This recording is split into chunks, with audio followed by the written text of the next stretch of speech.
Island destinations with a difference.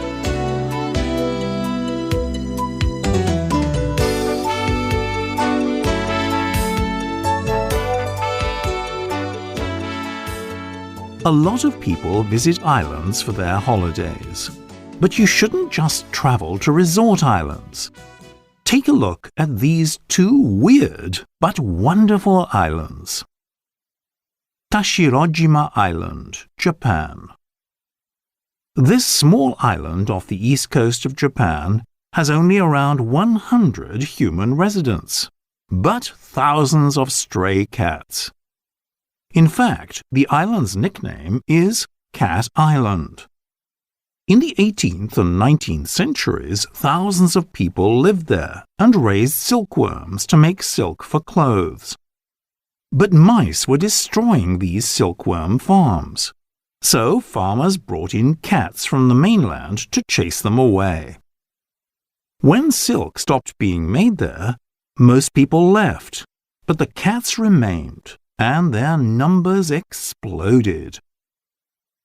Nowadays, the island's fishermen feed the cats so that their furry friends bring them good luck at sea.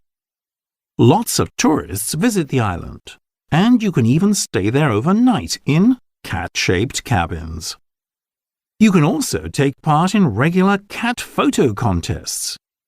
There's one important rule, though. Visitors mustn't bring their dogs. Socotra Island, Yemen. If you're looking for somewhere unlike anywhere in the world, make for Socotra Island off the coast of Yemen. When you arrive, you might think that you've landed on an alien planet. It's definitely a place where you could make a sci-fi film. Unlike most islands, Socotra hasn't been connected to a continent for about 18 million years. So, its wildlife developed on its own. This means it has plants and animals that you can't find anywhere else on Earth. In the 1990s, a team of UN biologists discovered 825 plant species there, and 37% of them are only found on Socotra.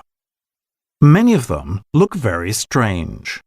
For example, the dragon's blood tree looks like an inside-out umbrella, and the bottle tree looks like a flower in a thick vase. Also, Socotra has a lot of unique species of birds and reptiles. It's hard to get to Socotra, and you have to start planning a long time before your trip. But everyone should try to see this fairy tale island.